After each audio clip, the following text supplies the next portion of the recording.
You remember the moment your refund hit. Maybe you checked your bank app at 6 in the morning. Maybe your wife called you. $3,000, sometimes more.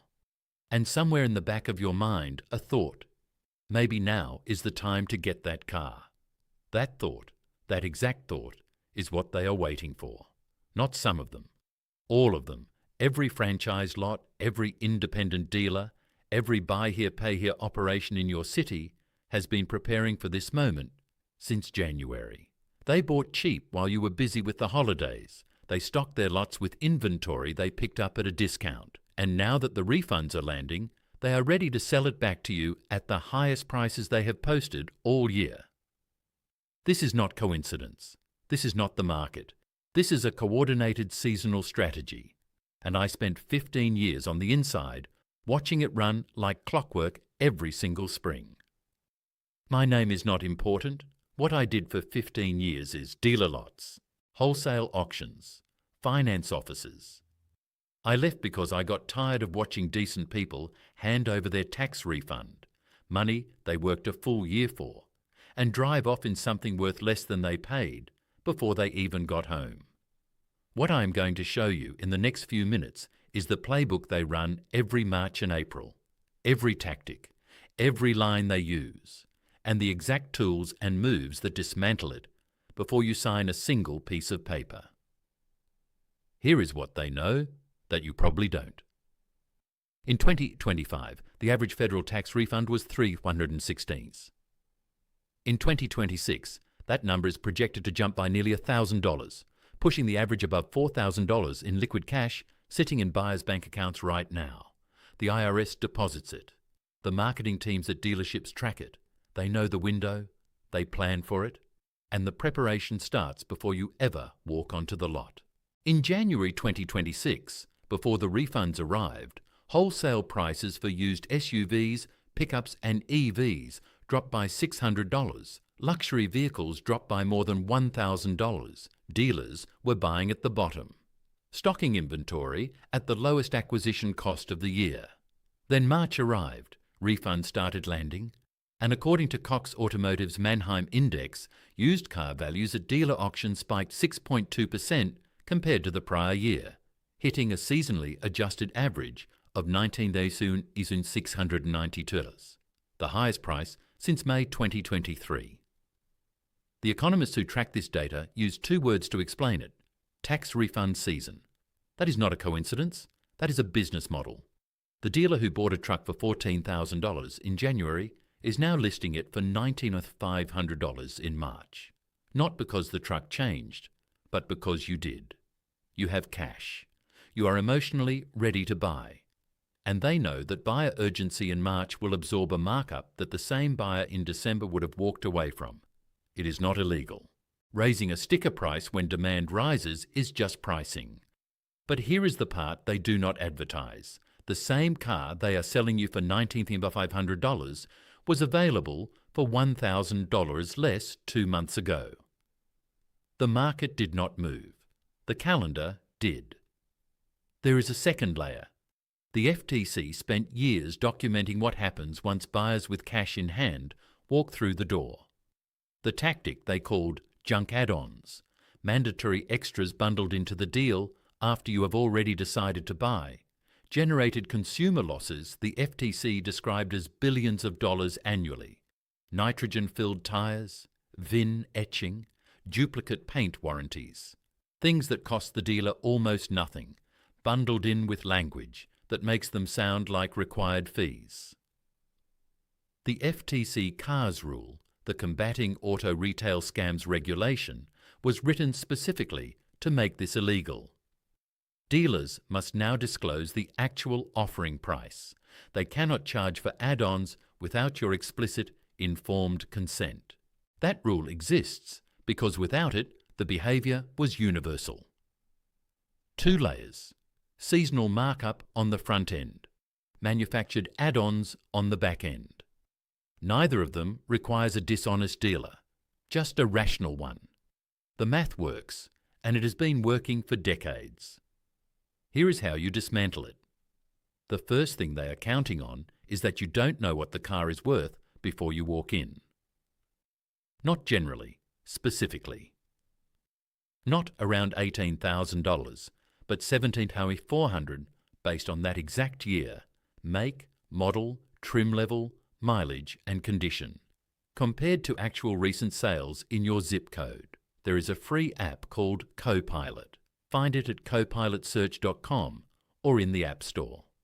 It uses AI to scan millions of used car listings daily and calculate true market value for specific vehicles, not a range, a number. You download it, input the car you are looking at, and it tells you whether that asking price is an A buy, a B buy, or a car that is priced to transfer money from your account to theirs. Before you go to any lot this month, run the car through Copilot. Then open Kelly Blue Book at kbb.com and Edmunds at edmunds.com. Enter the exact trim and mileage. Select good condition, not excellent. Most used cars are good. Dealers price them as if they are excellent. Take those three numbers with you, on your phone. You do not negotiate from their sticker price. You negotiate from your data. And when they tell you the car is priced at fair market value, you will already know whether that is true. That takes care of the sticker. The second threat is what is hidden underneath it.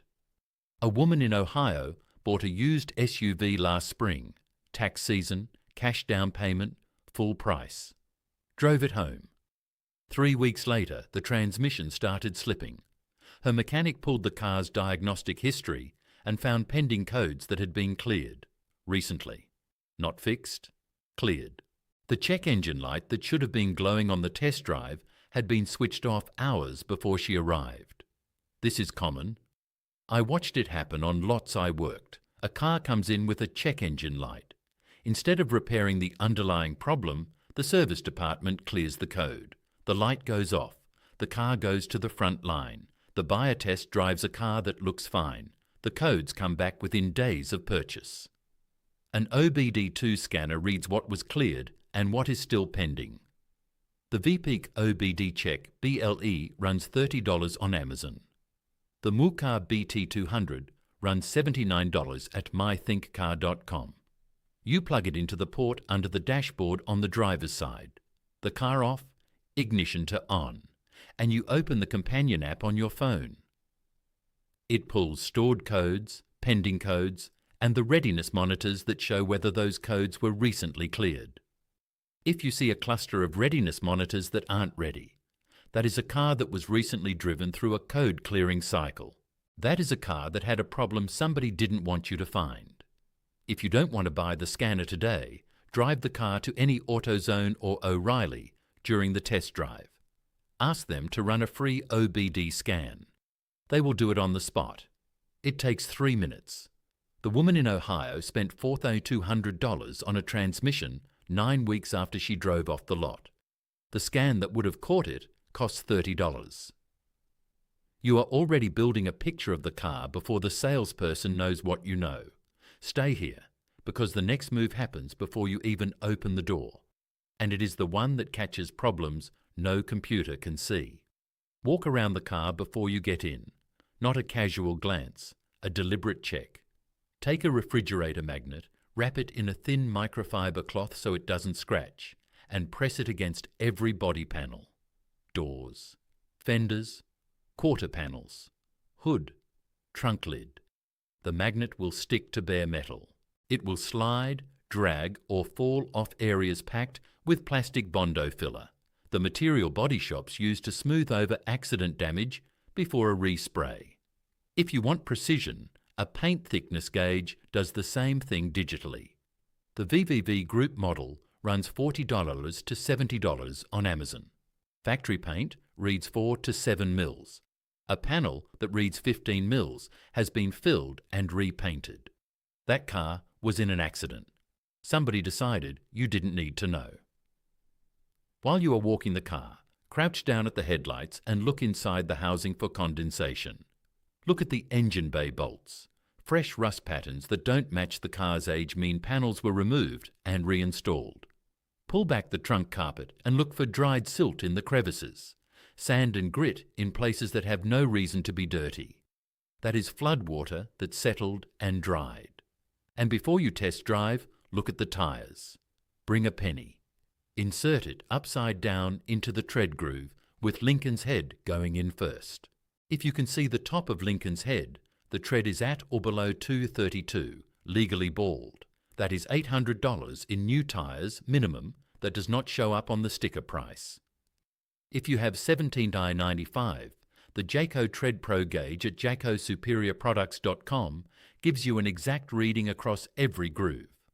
Tread below 4-32 means you are buying tyres in the near term. Factor that into what you offer. None of this requires a mechanic. It requires 15 minutes and a magnet you already own. Before I get to the finance office, and that room is where the most money changes hands, I want to mention something. I put together a complete buyer's vault, every tool on this list with exact models and where to buy, a 50-item lot inspection checklist you print and carry with you. Word for word negotiation scripts for the sales floor and the finance office. And a full guide to reading Carfax and AutoCheck reports, including the gaps they don't catch. It is in the description. Take it with you to the lot. But stay here, because what I am about to tell you about the finance office is the reason dealers don't want videos like this to exist. You found the car. You have run the tools. You are ready to talk price. The salesperson takes you to the manager. They come back with a number. And at some point, usually right after you have softened because you can see yourself driving this car home, they say it. We're actually losing money on this one. I used to say it. Every dealer does. We said it because it worked. Here is the truth behind that sentence. Dealers buy at wholesale auction. They sell at retail. The spread, their acquisition cost versus your purchase price, is their gross profit. The average gross profit on a used vehicle sits between $2,000 and $3,000 before financing. During tax season, when buyer urgency is high and inventory was purchased cheaply in January, that number gets pushed toward the top of the range. A dealer telling you they are losing money on a car they bought for $14,000 and are selling for $18,500 is not confused. They are doing their job. Go to Carfax.com before you go to the lot. A single Carfax report is 44 Rs 909. Enter the VN from the driver's side door jamb, not the copy the dealer printed. A documented case from California showed a dealer who provided a Carfax with accident pages removed. The buyer discovered 3 weeks later that the frame had been welded back together. Run your own report. Check the title history for salvage or rebuilt designations. Look for gaps in the maintenance history that don't match the mileage. Look at how many times the car changed hands in a short period. A car that had 4 owners in 2 years is a car 4 people tried to stop owning. Now you know your number, their number, the history of the vehicle, and you have not yet discussed price. Walk in and say this: I've done my research. Based on current market data and the vehicle history, I'm prepared to offer X. If that works, I can close today. Then stop talking. The first person to speak after an offer loses ground. They know it. Now you do too. The next time you walk onto a lot during tax season, you will already have the co-pilot data on your phone. You will have a magnet in your pocket and a $30 scanner in your glove box. Before you open the car door, you will crouch down and check the headlights for moisture. You will press the magnet against the fender before you ask a single question. And when they bring the manager over and say they are losing money, you will already know their acquisition cost is somewhere south of what they paid, and your number is grounded in data they cannot argue with. They will sense it before you say a word. The questions you ask will be different. The way you stand in the finance office will be different. Your $4,000 refund is not a down payment on their margin. It is a negotiating position. Use it like one. The combined cost of everything I showed you today, the scanner, the gauge, the tire tool, the Carfax report, runs about $135. Against a car priced at $19,500, you are spending less than 1% to protect the other $99. The vault is open. Everything you just heard is inside it. Someone you know is about to walk onto a lot this month with their refund check. No tools, no data, and no idea that the prices went up the same week the deposits landed. One share of this video changes that. That is all it takes. Everything shared here is general consumer information. Always have a qualified mechanic perform a full pre-purchase inspection before buying any used vehicle.